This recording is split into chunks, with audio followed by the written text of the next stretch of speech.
সাদাকাল্লাহুল আলিয়্যুল আযীম। সকল প্রশংসার মালিককে আল্লাহ, সেই মহান রবের প্রশংসা করে যিনি আমাদের মালিক, হায়াতের মালিক, মৃত্যুর মালিক, রিজিকের বন্দোবস্তকারী, আসমান জমিনের সার্বভৌমত্বের অধিকারী, যিনি আরশের উপর সুমহান প্রতিষ্ঠিত, সকল কর্মের বিধায়ক, সকল বিষয়ের পরিচালক। সেই মহান রবের প্রশংসা করি যিনি তাঁর দেওয়া হিদায়াতের বাণী আল কোরআনের 7 নম্বর সূরা সূরাতুল আরাফের 26 নম্বর আয়াত থেকে আজকের এই দর্শে আমাদেরকে বসার তৌফিক দান করেছেন। সেজন্য রব্বুল আলামিনের প্রশংসা করে অন্তরের অন্তঃস্থল থেকে কালিমাতু শুকরিয়া আদায় করে বলুন আলহামদুলিল্লাহ। দুরূদ সালাম বিশ্ব নবী, মানবতার আলোর দিশারি, রাহমাতাল লিল আলামিন, খাতামুন নবিয়্যিন, যার পরবর্তীতে আর কোন নবীর আগমন নেই, সে নবীর উপর দুরূদ সালাম পড়ে বলুন সাল্লাল্লাহু আলা নবিয়্যিল উম্মি ওয়া আলিহি ওয়া সাল্লাম। সূরাতুল আরাফের 26 নম্বর আয়াতে আল্লাহ রাব্বুল আলামিন বলেন, ইয়া বনি আদম, ও আদমের সন্তানেরা, ও আদমের বংশধরেরা, কদ আনজালনা আলাইকুম লিবাসা, আমি তোমাদের জন্য পোশাক পরিধানের বিষয়টা আমি তোমাদেরকে দিয়েছি। আমরা জন্মের সময় জন্ম নিয়েছি উলঙ্গ, কিন্তু আল্লাহ রাব্বুল আলামিন আমাদের মধ্যে এইরকম একটা শেইম তৈরি করে দিয়েছেন, লজ্জাকর অবস্থান দিয়েছেন, যাতে আমরা বড় হওয়ার সাথে সাথে আমাদের উপর পোশাক পরিধান করাটা বাধ্য হয়ে যায়। আল্লাহ রাব্বুল আলামিন বলেন, আমি তোমাদের জন্য পোশাক পরিধান করার বিষয়টা তৈরি করেছি, নির্ধারণ করেছি, আমি তোমাদের জন্য রেওয়াজ তৈরি করেছি, আমি তোমাদের জন্য এটা একটি সিস্টেম দিয়েছি। এই সিস্টেমটা হচ্ছে, কেন আমি তোমাদেরকে পোশাক পরিধান করতে বলেছি, কেন তোমাদের জন্য পোশাক পরিধান করাটা নির্ধারণ করেছি, কেন তোমরা পোশাক পরবে, এর উদ্দেশ্য হচ্ছে আল্লাহ বলেন, ইউআরি সাওআতিকুম ওয়ারিশা। এখানে আল্লাহ দুইটি বিষয়ে আলোচনা করেছেন। পোশাক পরিধান করার মূল কারণ হচ্ছে, 1 নম্বর হচ্ছে আমাদের গোপন অঙ্গগুলো ঢেকে রাখা। গোপন অঙ্গগুলো ঢেকে রাখা হচ্ছে প্রধান এবং প্রথম কাজ, যেটা আমরা পোশাক পরিধান করি। 2 নম্বর হচ্ছে রিশা, বেশভূষা, একটু পোশাক পরিধান করে পরিপাটি করা, নিজেকে উত্তম হিসাবে তৈরি করা। এই দুইটি বিষয় আল্লাহ বলেন, আমি তোমাদের জন্য পোশাক পরিধান করাটা, পোশাক পরাটা সিস্টেমটা এই জন্য করেছি যাতে তোমরা তোমাদের গোপন অঙ্গগুলো ঢেকে রাখতে পারো এবং তোমরা সৌন্দর্য গ্রহণ করতে পারো। এরপর আল্লাহ রাব্বুল আলামিন বলেন, অলিবাসুত তাকওয়া, মনে রেখো সাদা সিধা পোশাক, তাকওয়ার পোশাক, শরীর পুরোটাই ঢেকে রাখার পোশাক, যেই পোশাকের মধ্যে মানুষের গোপন কোনো অঙ্গ প্রকাশিত হয় না, যেই পোশাকের মাধ্যমে মানুষ তার সৌন্দর্যও ঠিক রাখে এবং তার শারীরিক গঠনগুলো ঢেকে রাখে। আল্লাহ বলেন, অলিবাসুত তাকওয়া যালিকা খায়র, এটাই হচ্ছে সর্বোত্তম সিস্টেম। আল্লাহ আমাদের জন্য পোশাক পরিধান করার বিষয়টা নির্ধারণ করেছেন যাতে আমরা আমাদের গোপন অঙ্গগুলো ঢেকে রাখতে পারি এবং সাজসজ্জা করতে পারি। তখন আল্লাহ বলছেন, তবে সাজসজ্জার বিষয়টা তোমাদের জন্য ঠিক, কিন্তু বাধ্যতামূলকভাবে তোমরা তোমাদের পুরো শরীরটা ঢেকে রাখবে এবং ঢেকে রাখাটাই হচ্ছে প্রধান কাজ। সাজসজ্জাটা তোমাদের জন্য প্রধান নয়। সাজসজ্জাটা তোমাদের জন্য সর্বোত্তম নয়। সর্বোত্তম হচ্ছে সাদা সিধা পোশাক পরে নিজের শরীরকে আবদ্ধ করে রাখা। যালিকা মিন আয়াতিল্লাহ, আল্লাহ বলেন এটা আমার পক্ষ থেকে একটা নিদর্শন, নির্দেশনা, এটা আমার পক্ষ থেকে একটা হুকুম, এটা আমার পক্ষ থেকে একটা বিধান। পোশাক পরে নিজের সমস্ত শরীরকে ঢেকে রাখবে, এটাই হচ্ছে আমার পক্ষ থেকে বিধান। লাআল্লাহুম ইয়াযাক্কারুন, যাতে তোমরা এখান থেকে উপদেশ নিতে পারো, স্মরণ করতে পারো। তোমাদেরকে আমি কি বলেছি, আমার উদ্দেশ্যটা কি, কেন পোশাক পরার বিধানটা এসেছে, এটা যেন তোমরা বুঝতে পারো। লাআল্লাহুম ইয়াযাক্কারুন, আদমের সন্তানেরা যেন এখান থেকে শিক্ষা নিতে পারে। প্রাচীনকালে বিশেষ করে জাহেলিয়াতের যুগে তারা কাবাঘর তাওয়াফ করতে উলঙ্গ। তাদেরকে জিজ্ঞাসা করা হলো, কেন তোমরা উলঙ্গ করবে? তারা এর প্রথম কয়েকটা কারণ দেখাইছেন। এক নাম্বার কারণ হচ্ছে তারা দেখাচ্ছে, আমরা তো জন্মের সময় উলঙ্গ জন্ম নিয়েছি, তার মানে আল্লাহর ঘর তাওয়াফ করতে হলেও আমাদেরকে উলঙ্গ তাওয়াফ করতে হবে। শয়তান তাদেরকে পদস্থলিত করলো। যেমন ভাবে হযরত আদম আলাইহিসসালাম এবং হাওয়া আলাইহিসসালামের কাছে শয়তান এসে যখন তাদেরকে ধোঁকা দিল, আল্লাহ বলেন ফাদাল্লাহুমা, তারা দুইজন যখন হোঁচট খেলো তার শয়তানের চিন্তার কারণে, কারণ শয়তান কসম করে বলতেছে, আমি তোমার হিতাকাঙ্ক্ষী, আমি তোমাদের জন্য কল্যাণ চাই, আমি চাই তোমরা জান্নাতে সারা জীবন থাকো। কসম করে যখন বলল, তখন আদম আলাইহিস সালাম বিভ্রান্ত হয়ে গেলেন। যখন তারা ওই গাছের ফল খেলেন, তখন তাদের শরীরের পোশাকগুলো খুঁড়ে জোরে জোরে পড়ে গেল। সাথে সাথে আদম আলাইহিস সালাম এবং হাওয়া আলাইহিস সালাম ওই জান্নাতের গাছের লতা পাতা দিয়ে নিজেদের শরীর আবৃত করার জন্য, ঢেকে রাখার জন্য চেষ্টা শুরু করল। আল্লাহ বলেন, মনে রেখো, এই পোশাক পরিধানের বিষয়টা হচ্ছে তোমাদের জন্য বেশভূষার চেয়েও সাদাসিধে পুরো শরীর ঢেকে রাখাটাই তোমাদের জন্য কল্যাণকর, তোমাদের জন্য উত্তম, তোমাদের জন্য এটাই হচ্ছে প্রধান কাজ। যালিকা মিন আয়াতিল্লাহ, এটা আমার একটা নিদর্শন, এটা আমার হুকুম। লাআল্লাহুম ইয়াযাক্কারুন, যাতে তোমরা এখান থেকে স্মরণ নিতে পারো, স্মরণ করতে পারো, উপদেশ গ্রহণ করতে পারো, তোমরা যেন এখান থেকে শিক্ষা নিতে পারো। ইয়া বানি আদম, ও আদমের সন্তানেরা, লা ইয়াফতিনান্নাকুমুশ শাইতান, শয়তান যেন তোমাদেরকে ফিতনা না ফেলতে পারে।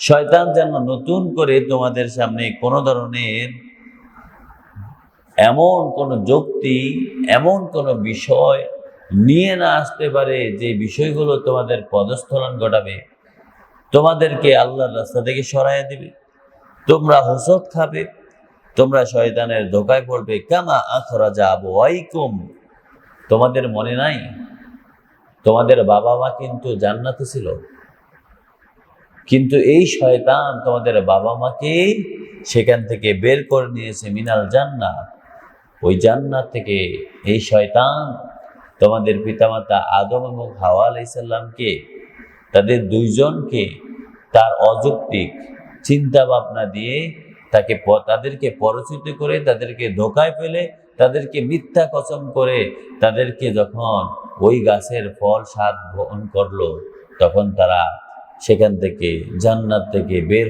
হতে বাধ্য হলো, জান্নাত থেকে তাদেরকে বের করে দিল।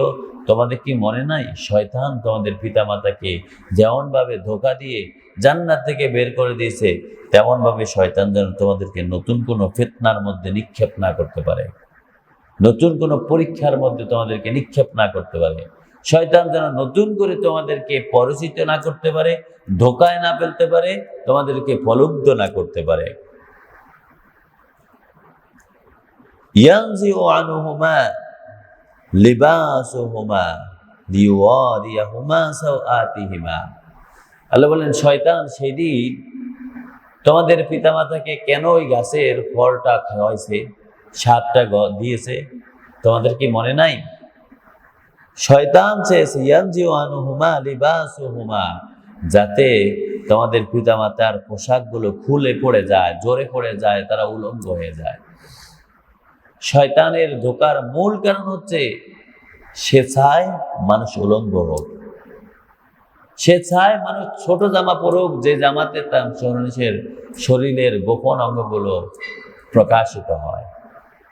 যার কারণে আমরা আশেপাশে দেখতে পাই যেই সব উদ্ভট, যেই সব মানুষ কলঙ্কিত, কুলুষিত, যেগুলো দায়ুস টাইপের, এরা দেখবেন সবসময় সমাজে ছোট ছোট জামা পরে, এমন জামা পরে যে জামা তার শরীরটাকে আবৃত করে না, শরীরের এমন এমন অঙ্গগুলো দেখা যায়।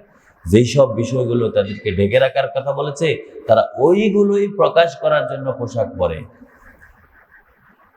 এগুলো হচ্ছে শয়তানের অনুসারী, এগুলো হচ্ছে শয়তানের দ্বারা প্রলুব্ধ, এগুলো হচ্ছে শয়তান তাদেরকে ধোকায় ফেলেছে।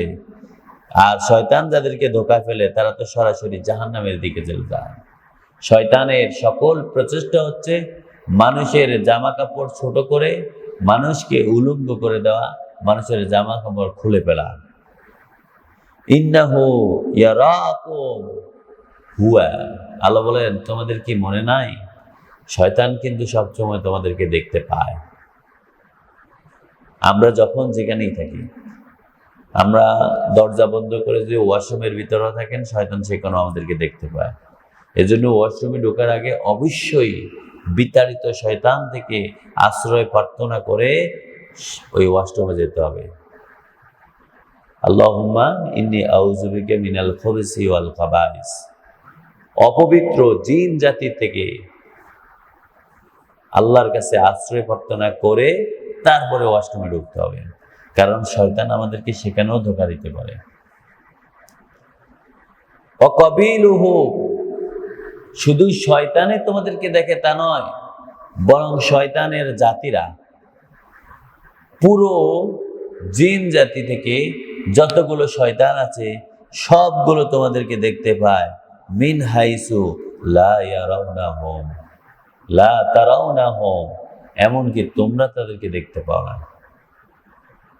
সুতরাং আমাদের মনে রাখতে হবে, শয়তান যেই কোনো ভাবে আমাদেরকে প্রলুব্ধ করতে পারে, শয়তান আমাদেরকে ধোঁকায় ফেলতে পারে, কারণ সে আমাদের সকল জিনিসগুলো দেখে, আমরা কি করতেছি, কি করা প্রয়োজন, যার কারণে সে আমাদেরকে ধোঁকা দিতে পারে। আমরা তো তাকে দেখতে পাই না, আর দেখতে না পারার কারণে সে যখন আমাদেরকে পরাজিত করে, আমাদেরকে বিভিন্নভাবে ধোঁকায় ফেলার জন্য অযৌক্তিক চিন্তাগুলো আমাদের মধ্যে অসহসা দেয়, তখন কিন্তু আমরা বুঝতে পারি না। আল্লাহ বলেন মনে রেখো, এই শয়তান তোমাদেরকে নতুনভাবে যুক্তি দিবে, নতুনভাবে সে তোমাদের কাছে উপস্থাপন করবে যে এটাই তোমাদের জন্য কল্যাণকর, এটাই তোমাদের জন্য ভালো, এটাই আল্লাহ পছন্দ করবেন। এভাবে সে সবসময় তোমাদেরকে ধোঁকায় ফেলতে পারে। ইন্না জাআলনা শায়াতিন, আল্লাহ বলেন সকল শয়তানদেরকে আমি তোমাদের জন্য ঘোষণা করলাম আউলিয়া লিল্লাযিনা লা ইউমিনুন, এই শয়তানরা সবসময় বন্ধুত্ব স্থাপন করে ওই সব ব্যক্তিদের সাথে যারা আসলেই বিশ্বাসী নয়, যারা আসলে মুমিন নয়, যারা আসলে আল্লাহকে বিশ্বাস করে না, আখিরাতকে বিশ্বাস করে না। এই শয়তান সবসময় তাদেরকেই ধোঁকা দিতে পারে, তারাই ওইদের শয়তানের অনুসরণ করতে পারে, তারাই শয়তানি গ্রহণ করতে পারে। জাহেলি যুগে আমরা তো জানি যে তারা উলঙ্গ তাওয়াফ করতো। তাদেরকে জিজ্ঞেস করা হলো, আচ্ছা বলো তো তোমরা কেন উলঙ্গ তাওয়াফ করো? তারা আরো একটি যুক্তি দিল, এই উলঙ্গ তাওয়াফ করার আরো একটি কারণ হচ্ছে আমরা যখন পোশাক পরি, বিভিন্ন অনুষ্ঠানে যাই, বিভিন্ন চিন্তা ভাবনা করি, তখন আমরা বেশিরভাগই ভুল চিন্তা করি, আমরা বেশিরভাগই অপরাধের মূলক কাজ করি। তাহলে পোশাক পরে যদি অপরাধমূলক কাজ করা হয়, তাহলে পোশাক বিহীন আমরা তাওয়াফ করবো। নাউজুবিল্লাহ। শয়তান এইভাবে তাদেরকে ধোঁকায় ফেলে, এইভাবে তাদেরকে পরাজিত করে উলঙ্গ তাওয়াফ করিয়েছিল। এরপর তাদের একজনের দেখা দেখি একজনের এই যুক্তি গ্রহণ করে আরেকজনে এভাবে শুরু করেছিল। অতঃপর পুরো জাতি উলঙ্গ তাওয়াফ করত। এবং তাদের সন্তানেরা মনে করত আমাদের পিতামাতা যেহেতু উলঙ্গ তাওয়াফ করেছে, আমরা উলঙ্গ তাওয়াফ করব। ওয়াইযা ফাআলু ফাহিশাতান, যখন তারা কোনো অপরাধের সাথে জড়িয়ে যায়, যখন তারা কোনো ভুল কাজ করতে থাকে, ফাহিশা কাজ করতে থাকে, অশ্লীলতার মধ্যে যায়, ওয়াইযা ফাআলু ফাহিশাতান, যখন তারা কোনো অশ্লীল কাজ করে, ক্বালু ওয়াজাদনা আলাইহা আবাআনা, তখন তারা বলে, আরে এটা তো আমাদের বাপ দাদা করে আসছে, এই জন্য আমরা করি। তাদেরকে যখন সত্য দাওয়াত দেওয়া হয়, ওহির বাণী শোনানো হয়, কোরআনের আয়াতগুলো শোনানো হয়, আল্লাহর হুকুমগুলো তাদেরকে জানানো হয়, তখন তারা বলে, না আমরা এগুলো গ্রহণ করব না, কারণ আমাদের বাপ দাদা থেকে, ইহন কাল থেকে, আমরা প্রাচীন কাল থেকে, আমরা আবহমান কাল থেকে এগুলোই করে এসেছি, আমাদের পিতামাতা করেছে, দাদা দাদি করেছে, সুতরাং আমরাও এইসব অশ্লীল কাজ হোক আর যাই হোক আমরা এগুলোই করব।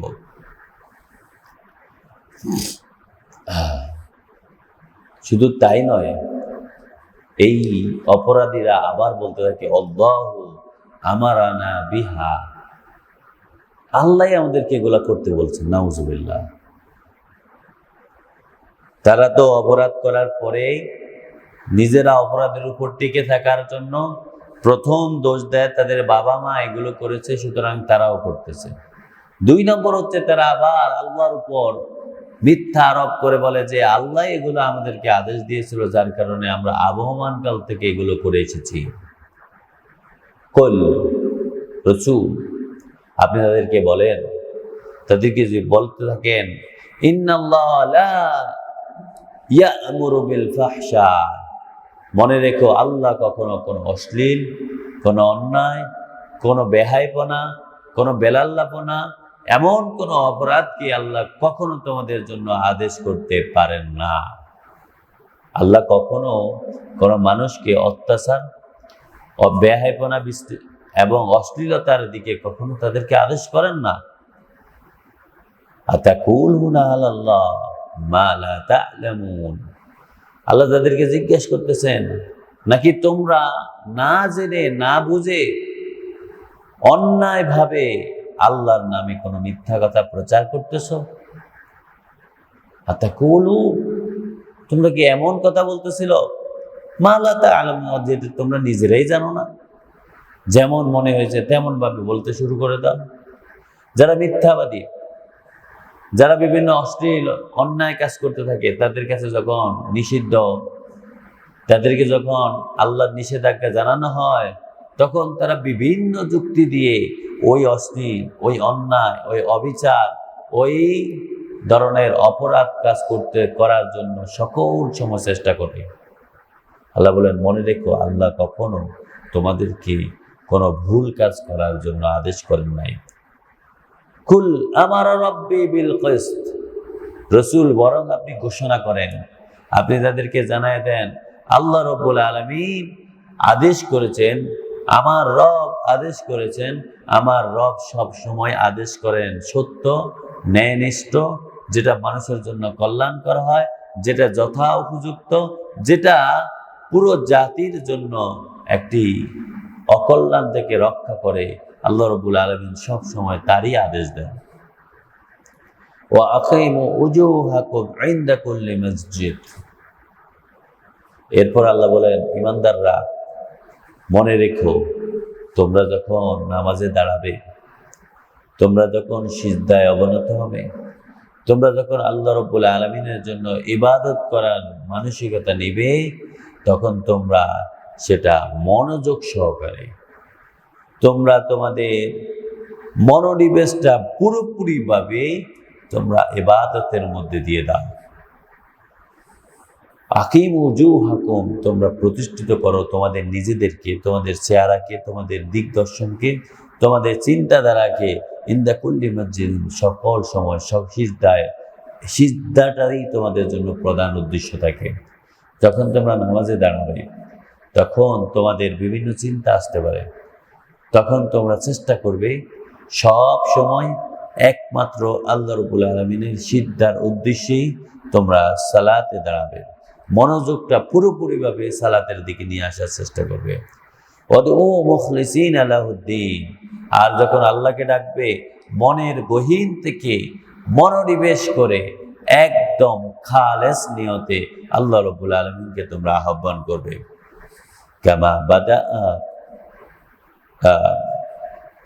বাদাআকুম তাউদুন, যেমন ভাবে তোমরা ঠিক যেভাবে তোমরা ফিরে আসবে, তোমাদের মৃত্যুর পরে তোমাদের সাথে তোমাদের সম্পদ আসবে না, তোমাদের সন্তানের আসবে না, তোমাদের খ্যাতি আসবে না, তোমাদের পজিশন আসবে না, তোমরা দুনিয়াতে কি ধরনের তোমরা পদক্ষেপ নিয়েছিলে ওই পদক্ষেপগুলো আসবে না, তোমরা শুধু নিজেরাই। সুতরাং তোমরা যখন সালাতে দাঁড়াবে, তোমরা যখন ইবাদতে দাঁড়াবে, তখন তোমরা মনে রাখবে আমার নিয়তটা হবে খালেস, আমি শুধুমাত্র আল্লাহ তাআলার জন্য দাঁড়িয়েছি, কেউ আমাকে সহযোগিতা করবে না, কেউ আমাকে বাঁচাতে পারবে না। তোমরা যেমন মৃত্যুর পরে ঠিক একাকীভাবে আল্লাহর কাছে ফিরে যাও, ঠিক সালাতের মাধ্যমে এরকম একাকীভাবে তোমরা নিজেদেরকে আত্মনিয়োগ করো। এরপর আল্লাহ রাব্বুল আলামিন বলেন, মানুষের মধ্যে দুইটি দল, মানুষ দুই দলে বিভক্ত। ফারিকান আল্লাহ রাব্বুল আলামিন বলেন, একটা দল হচ্ছে এরকম হাদা, যাদেরকে আল্লাহ হেদায়েত দিয়েছেন। সুবহানাল্লাহ। একটি দল হচ্ছে যারা তাদের ইবাদতে তাদের জীবনকে আত্মনিয়োগ করে, যারা তাদের সালাতের মাধ্যমে মনোনিবেশ করে, যারা নিজেদেরকে পরিশুদ্ধ করে, যারা আল্লাহ রাব্বুল আলামিনের সন্তুষ্টি কামনার জন্য তাদের জীবনটাকে অতিবাহিত করে। তারা যখন কোনো কিছু খায় সেখানেও আল্লাহর শুকর আদায় করে, কোনো কিছু অর্জন করতে যায় সেখানেও আল্লাহর কাছে সাহায্য প্রার্থী হয়, যখন কোনো কিছুতে ভয় পায় সেখানেও আল্লাহ রাব্বুল আলামিনের কাছে আশ্রয় প্রার্থনা করে, যখন তারা তাদের ইবাদতে থাকে সেখানেও খালেস নিয়তে আল্লাহ রাব্বুল আলামিনের সন্তুষ্টি কামনা করে। আল্লাহ রাব্বুল আলামিন বলেন, একদল লোক হচ্ছে এটা, যাদেরকে আল্লাহ হেদায়েত দিয়েছেন। আমরা কি তাদের অন্তর্ভুক্ত হতে চাই? আল্লাহ রাব্বুল আলামিন যেন আমাদেরকে তাদের অন্তর্ভুক্ত করে নেন, আমিন। এরপর আল্লাহ রাব্বুল আলামিন বলেন, আরেক দল হচ্ছে ওয়াফারিকান হাক্কা আলাইহিদ দালালা। শব্দটা অনেক কঠিন। আল্লাহ বলেন ওয়াফারিকান, আরেকটা দল হচ্ছেন হাক্কা। এটা হচ্ছে আল্লাহ তারে প্রতবষ্ট করে না, বরং সে তার চিন্তার কারণে, তার উদ্দেশ্যের কারণে, লোক দেখানোর কারণে, সে আল্লাহর সন্তুষ্টি থেকে বঞ্চিত হওয়ার কারণে, আল্লাহ রাব্বুল আলামিনের সাথে অন্য কাউকে শরীক করার কারণে, অন্য কারো কাছে মাথা নত করার কারণে, আল্লাহর পক্ষ থেকে যে ওহী এসেছে ওহীর বিধানকে পিছনে ফেলে মানব রচিত নিজের চিন্তা ভাবনাকে সামনে রাখার কারণে কিছু লোক আছে, এই দলটা তাদের উপর এটা বাধ্য হয়ে যায়, এটা তাদের জন্য ওয়াজিব হয়ে যায়। আলাইহিমুদ দালালা, তাদেরকে গোমরাহের দিকে ঠেলে দেওয়া। আল্লাহ বলেন, আমি তাদেরকে গোমরাহের দিকে ঠেলে দেই নাই, বরং তাদের অবাধ্যতার কারণে, তাদের কর্মদোষে, তাদের কুকর্মের কারণে তারা যখন আল্লাহর সন্তুষ্টি কামনা করে নাই, তখন তারা নিজেরাই পথভ্রষ্ট হয়েছে। এই দলটা পুরোই পথভ্রষ্ট হয়েছে। আল্লাহ যেন আমাদেরকে এদের থেকে রক্ষা করেন, আমিন। এদের চিন্তাধারা, এদের উদ্দেশ্য, এদের সমাজের তারা যে ইনকামের পদ্ধতি, খরচের পদ্ধতি, হয় তাদের হালাল ইনকাম খরচ করে হারাম ভাবে, অথবা হারাম ইনকাম খরচ তো হারাম ভাবেই করে। কারো সম্পদ ছিনিয়ে নিতে তারা একটাও দ্বিধা করে না, অন্যের সম্পদ নিজের কবজায় নিতে তারা সকল ধরনের ছল চাতুরতা করে। তারা কখনোই আল্লাহর সন্তুষ্টি কামনা করে না। তারা নিজেদের উদ্দেশ্য সবগুলোকে বিলীন করে দেয় আল্লাহ ছাড়া অন্য কারো নামে, এমনকি নিজেদের সন্তান পর্যন্ত বলে দিয়ে দেয়, নিজেদের সম্পদগুলো মূর্তির নামে উৎসর্গ করে। আল্লাহ বলেন, এদের এই কর্মদোষেই তাদের উপর প্রতপুষ্টতা আসাটা তাদের জন্য যথাযথ। এরা নিজেরাই পথভ্রষ্ট হয়েছে। তাহলে এক দল হচ্ছে আল্লাহ তাদেরকে হিদায়াত দিয়েছেন, আল্লাহ যেন আমাদেরকে তাদের অন্তর্ভুক্ত করে নেন। আরেক দল হচ্ছে যারা তাদের কর্মদোষে, চিন্তাধারার কারণে তারা জাহান্নামের পথে চলে গেছে, পথভ্রষ্ট হয়েছে। আল্লাহ বলে ইন্নাহুম ইত্তাখাযুশ শাইতান। এরা কিভাবে পথভ্রষ্ট হয়েছে জানো? কারণ এরা শয়তানকে অনুসরণ করেছে, এরা শয়তানকে বন্ধুরূপে গ্রহণ করেছে, আউলিয়া, শয়তানকে তাদের অভিভাবক বানিয়ে নিয়েছে, দুনিয়ার লোভ লালসাটাকে তাদের উদ্দেশ্য বানিয়ে নিয়েছে। মিন দুনিল্লাহ, আল্লাহ সন্তুষ্টি তাদের উদ্দেশ্য ছিল না। কোন ব্যক্তি যদি জিহাদের ময়দানেও মুসলমানদের দলের অন্তর্ভুক্ত হয়েও মারা যায়, কিন্তু তার সন্তুষ্টি যদি হয় মানুষকে দেখানোর জন্য, মানুষ তাকে শহীদ বলবে, সে আল্লাহর সন্তুষ্টি উদ্দেশ্য তার থাকে না। আল্লাহ রাব্বুল আলামিন বলেন এই লোকেও সে জিহাদের ময়দান থেকে জাহান্নামের দিকে যেতে পারে। সুতরাং যেই ব্যক্তি আল্লাহর সন্তুষ্টি চায় না, মানুষ শয়তানকে তার বন্ধু হিসেবে গ্রহণ করে, অভিভাবক হিসেবে গ্রহণ করে, সেই ব্যক্তি এই লোকদের অন্তর্ভুক্ত যারা নিজেদেরকে পথভ্রষ্ট করেছে। ওয়ায়াহসাবুনা আন্নাহুম মুহতাদুন, অথচ তারা এই অপরাধমূলক কাজ করতে করতে তারা মনে করে তারা মনে হয় সঠিক পথপ্রাপ্ত, তারা মনে হয় হেদায়েতের উপর আছে, তারা মনে হয় আল্লাহর সন্তুষ্টি পাবে, তারা মনে হয় মুক্তি পাবে। দেখবেন কিছু অপরাধী আছে, অপরাধ করে আবার বুকের মধ্যে চাপড়ায় বলে যে আমরাই পৃথিবীর মধ্যে শ্রেষ্ঠ মানুষ, আমরাই এই পৃথিবীর শান্তি কামনা করি। নিজে সাদাবাজি করে, নিজে মানুষের মেয়েদের দিকে তাকিয়ে থাকে, নিজেই ছলচাতুরা করে মানুষদেরকে বিপদগ্রস্ত করে নিজের অধীনস্থ করতে থাকে, বিচারের নামে প্রহসন করে, দুই ভাইয়ের মধ্যে মিট করার নামে দুইজনকে কুবুদ্ধি দিয়ে আরো আরো ফারাক করে তৈরি, সমাজের মধ্যে নিজেরা নেতা হওয়ার জন্য সমাজের মানুষদের উপর এইরকম একটা কুটছাল তৈরি করে, আর বলতে থাকে আরে আমি তো তোমাদের নেতা, আমি তো তোমাদের কল্যাণ চাই, আমি তো তোমাদের জন্য সবচেয়ে ভালো মানুষ। আল্লাহ বলেন এই লোকেরা এই অপরাধ করতে থাকে আর নিজেদেরকে ভালো মানুষ হিসেবে দাবি করে, নিজেদেরকে হেদায়েতপ্রাপ্ত হিসেবে দাবি করে। এই দলের লোকেরা পুরোই পথভ্রষ্ট, কারণ তাদের অপরাধের কারণে তারা পথভ্রষ্ট হতে বাধ্য হয়েছে, তারা পথভ্রষ্টতার দিকে গিয়েছে, আর আল্লাহ তাদেরকে দূরে সরাই দিয়েছেন, আল্লাহ তাদেরকে রহমত থেকে বঞ্চিত করেছেন, আল্লাহ তাদেরকে জাহান্নামের দিকে ঠেলে দিয়েছেন। নাউযুবিল্লাহ। সুতরাং এই বিষয়টা প্রত্যেকটা মানুষকে চিন্তা করতে হবে। আমি যেটা বুঝেছি সেটাই সঠিক নয়, বরং আল্লাহ আমাকে যেটা দিয়েছেন এটাই সঠিক।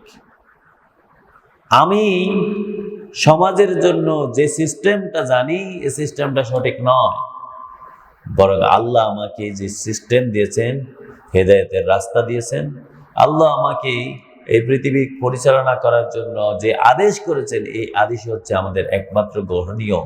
আর যখন আমরা আল্লাহ রাব্বুল আলামিনের ওহী কোরআনকে জীবনের পাথী হিসেবে গ্রহণ করব, তখন আমরা ওই হেদায়েতপ্রাপ্ত ব্যক্তিদের অন্তর্ভুক্ত হব, ওই দলের অন্তর্ভুক্ত হব। তখন আল্লাহ আমাদেরকে রহমত করবেন, আল্লাহ আমাদেরকে দয়া করবেন, আল্লাহ আমাদেরকে মুক্তি দিবেন, আল্লাহ আমাদেরকে জান্নাতে প্রবেশ করার সুযোগ দিবেন। আল্লাহ যেন আমাদেরকে তাদের অন্তর্ভুক্ত করে নেন। ওমা তাওফিক ইল্লা বিল্লাহ। সুবহানাকা আল্লাহুম্মা বিহামদিক আশহাদু আল্লা ইলাহা ইল্লাল্লাহ আস্তাগফিরুকা ওয়া আতুবু ইলাইক। আসসালামু আলাইকুম ওয়া রাহমাতুল্লাহি ওয়া বারাকাতুহু।